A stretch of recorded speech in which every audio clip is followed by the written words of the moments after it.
Meanwhile, President Trump is meeting with Japanese Prime Minister Shinzo Abe at the White House today. They are expected to discuss security and trade. This does come after the U.S. did withdraw from the Trans-Pacific Partnership.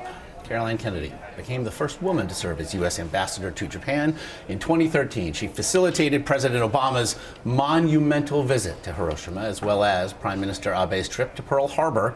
Kennedy stepped down last month and thus is here with us. It's an honor to have you here, Madam Ambassador. Thank you. It's great Along to be with here. Her son, Jack Schlossberg. Thank you both, actually, for joining me. So let's get to some of the news of the day here, Madam Ambassador. What does the Prime Minister hope to derive from this meeting today? Well, I think he wants to establish a strong personal connection with the new president, and really to make sure that President Trump understands the importance of U.S. engagement in Asia and what's at stake there with the North Korean threat, with China rise, increasingly provocative behavior, and Russia also is in Japan's neighborhood. So, as well as the need for U.S. economic leadership, which was the point of TPP. Right. So I think there's a lot at stake for Japan, and I think he wants to present that personally. What do you make of the timing and really the optics, the political optics of then the call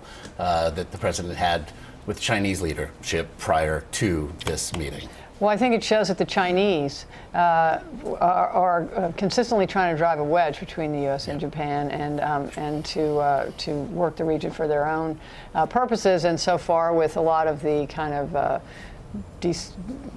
unpredictable actions of President Trump, I think that the Chinese are watching this all. It's going their way. So I think that they don't want the U.S. and Japan to be too close. Japan doesn't want the U.S. and China to be too close, but they do want us to have a good relationship because that's in everybody's interest. Now, what is the future then of the Trans-Pacific Partnership, considering U.S. withdrawal? It's been said that was music to China's ears. It was leaving the region to them economically. What then is the future from the Japanese perspective of the TPP? Well, I think Japan would very much like to reconstitute TPP in some form. There's a possibility that the U.S. and Japan will make a bilateral agreement, but that won't get us anywhere near where TPP would have in terms of our influence in the region. And you've pointed out that it would appear President Trump prefers bilateral agreements to multilateral ones. Right, but I think that TPP also gave us greater access to Canada and to Mexico. And so this is a really complex undertaking that benefited the U.S. as well as setting rules throughout Asia, which is really where the economic growth in the 21st century will occur. How worrisome then are the thoughts? It was made during the campaign, one of the cornerstones really, Donald Trump's thoughts about NATO and really about what other countries, what our allies were essentially paying for their defense. He's made it clear he doesn't think Japan's paying enough. How do you see that part, perhaps, of the discussion today going? Well, I think once he understands how much Japan does contribute, which is billions and billions of dollars, and how much the U.S. gains from having our troops stationed there. I think Secretary Mattis was just in Tokyo and provided a lot of reassurance to Japan about the U.S. commitment, the U.S. security commitment. So I think that issue will probably get sorted out. I buried the lead to a degree. Welcome home. I suppose I should also say to you both. Jack, I want to ask you, as somebody who got not just a chance to see his mother in action over there in Japan, but to see Japan from the eyes of, you'll forgive the M word, a millennial. What was it like for you to be there and to see what has become, if nothing else, of the relationship between these two countries? Definitely. Well, I was lucky enough to be working there, and so I definitely learned a diligent work ethic. Japan is known for putting in the hours at the office, so I definitely learned that, which coming from college, I guess, probably good for me.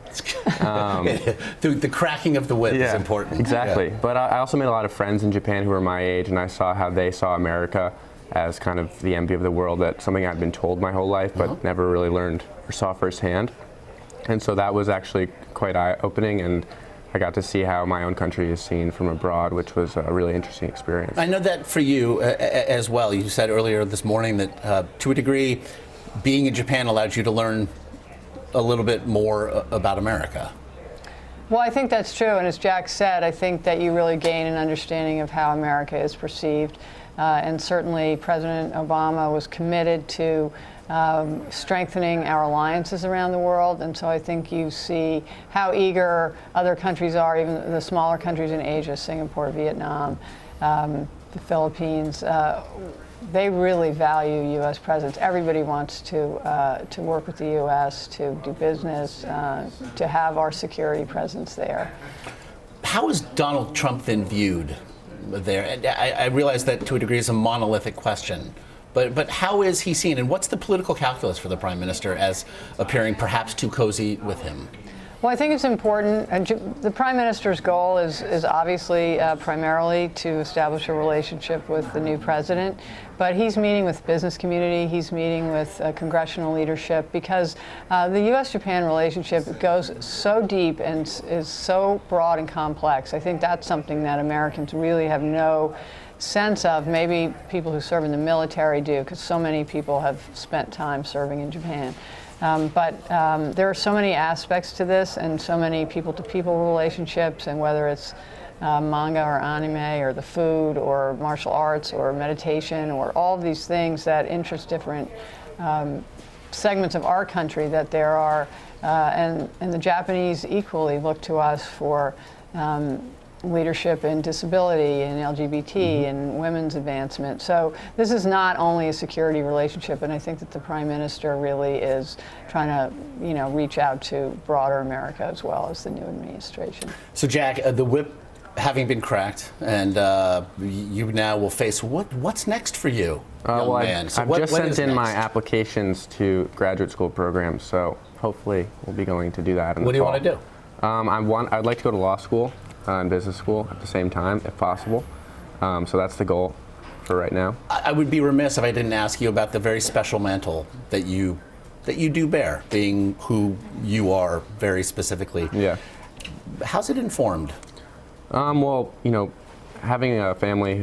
up in a family with a legacy of public service, I've definitely seen how important that is, and it's my responsibility to, as it is for everyone, to uphold my civic duty and vote and things like that. But beyond the responsibilities that every American bears as a citizen of our country, I think I'm just trying to do the best I can, get my work done, and be a good son to my mother. That's phenomenal. All right, we're in good hands. I'll get you out of here on this one then, Madam Ambassador. Are you dusting the resume off? What's in your immediate future? Yeah, that's a good question. I don't know. Maybe I'll apply to law and business school too. Exactly. Well, it's been a pleasure having you both. Welcome back. Thank you. Thank you for your service. Thank you. And thank you for your service to come. We're keeping an eye on it. Thank you, sir. Thank you both.